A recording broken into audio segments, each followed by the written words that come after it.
Well, hello. In this episode, I've got some very exciting news with some brand new Council Watch channels. But before we get to that, I'll just tell you about the two farming videos I've been involved with recently with the People's Food and Farming Alliance. Many of you wanted to know how we can help our farmers after the interview I did with Sandy Adams. So I'll put links in the description to the two videos that we've done on that subject.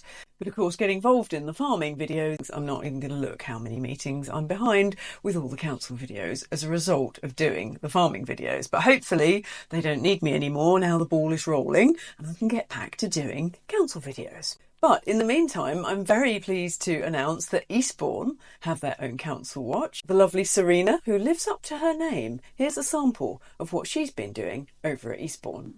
I agree that there is some warming of the climate, but disagree with sloppy science. At the recent Eco Action Network transport meeting, I was astounded to be told that the net zero agenda was based on an assumption that CO2 drives global warming. So we're looking at spending millions of taxpayers' money on an assumption.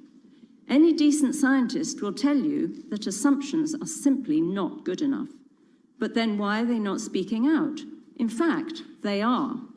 Some of you have already received a link to the Clintel Declaration by nearly 2,000 scientists, including Nobel laureates, that there is no climate emergency. Why have they not been heard? I would suggest that it's mainly about money. The net zero business being worth over $4 billion a day, a bit like PPE, but on steroids. This sort of money buys a lot of so-called science. The ethical science, which disproves the CO2 and methane link to warming, can be found online if you wish to look.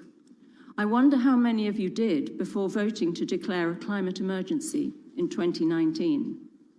We know that Earth's climate has always varied. The early medieval period was cold. The late one, when we grew grapes and sold wine to the French, was warm.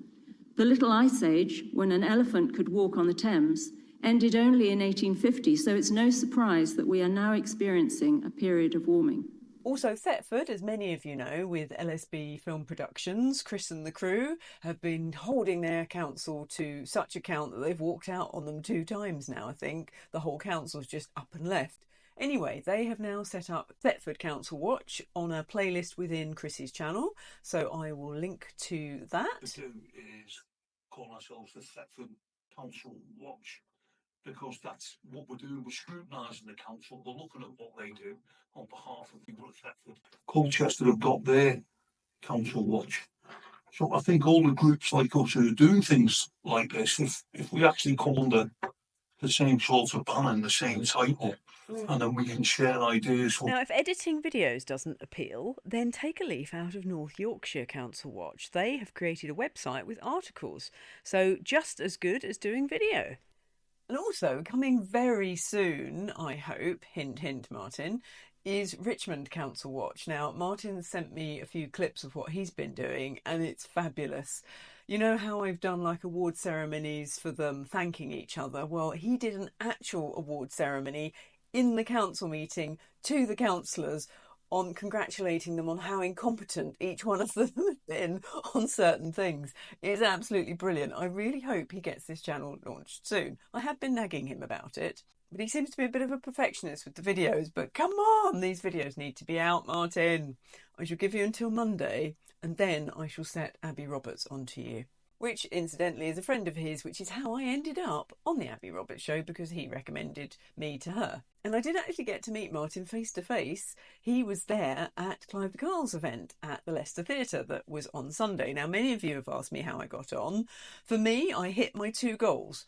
1, not to fall off the stage. 2, not to say anything stupid. Well, I think I hit the last one. It's hard to tell. I've no idea if I was coherent, but one thing at a time. So for me, it was a win.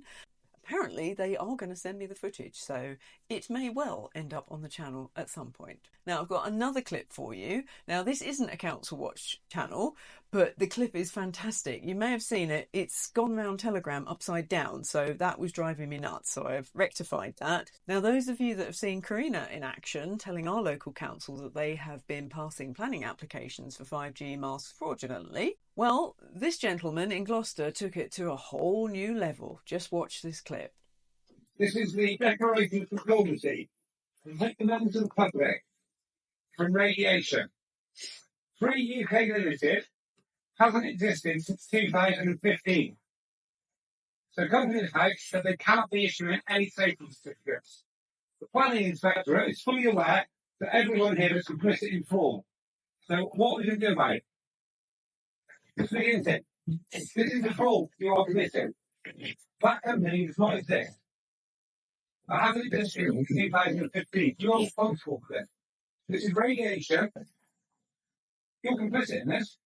Anyone else like to see this? That company does not exist and hasn't existed since 2015. You told us you were doing everything correctly. That company hasn't existed since 2015. How are they providing you with safety certificates? You're all on notice. If any harm comes to any person in Gloucester because of the fraud you lot committed, you will all be held personally responsible. Okay? Yes, that's the way to do it. And yes, every councillor up and down the country, we are going to hold you personally liable if there is any harm from 5G or these electric scooters and bikes you keep putting everywhere. It's on you. You have a duty of care to the public and you are failing us. And we're not going to put up with it. So get your act together and make sure what you are installing is safe. So I don't know this gentleman's name. If anyone does, please let us know in the comments. It is said that the planning officer quit. Now, whether it was anything to do with this, I don't know. That's unclear and I haven't been able to find any information to verify this. But hats off to you, sir. First class performance. Or as my friend Tom likes to say, nicely nerdled.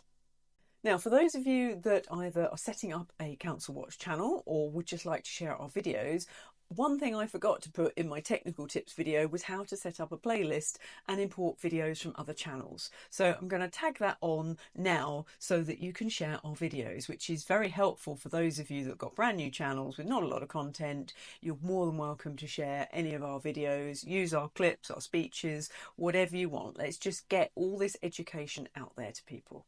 Okay, so once you have logged into your user studio in YouTube, you then click on the create and then add playlist. Give your playlist a title and then hit create. Then once it's made it, you'll see it pop up in your channel contents. And you can edit it in here, but you can't add tracks. To add the videos, what you have to do is go to a video that you wish to add to the list, click on the URL, copy it, and then go back to your playlist, which can be seen on your channel. So it's a very odd way of doing things, I know. So you just paste the URL in there and then you click on that video and then you can add it. So it's very weird that you have to set it up behind the scenes in the YouTube studio, but then when you add videos, you go back to your channel page that everyone can see, click in that playlist and then add the videos one by one. Unfortunately, I haven't found a way to import an entire playlist, but there you go. That's basically what you do, and then just add more videos, whatever videos you want, whether it's ours or from somebody else, whatever you need to add, you can just do that exactly the same way. And then once you've created your playlist, you can shuffle the videos around just by picking them up on the side and placing them in the order you wish them to go in. And finally, I have some good news about the editing software I showed you in the tips and techniques tutorial. They have put the transcribing videos into the desktop version. So I've actually bought that now, and I'm solely editing on CapCut and not iMovie anymore. Now, it's possible the earlier desktop version had it and I just missed it because it's such a tiny symbol. It's very difficult to see. But anyway, it is there, so CapCut now does everything I need on the desktop version, which is much better than doing it online because that's a bit clunky because you're always relying on good internet. Right, I better crack on and start making these videos and try and catch up with all these council meetings that I've missed. It's a lot. Wish me luck. Until next time, take care.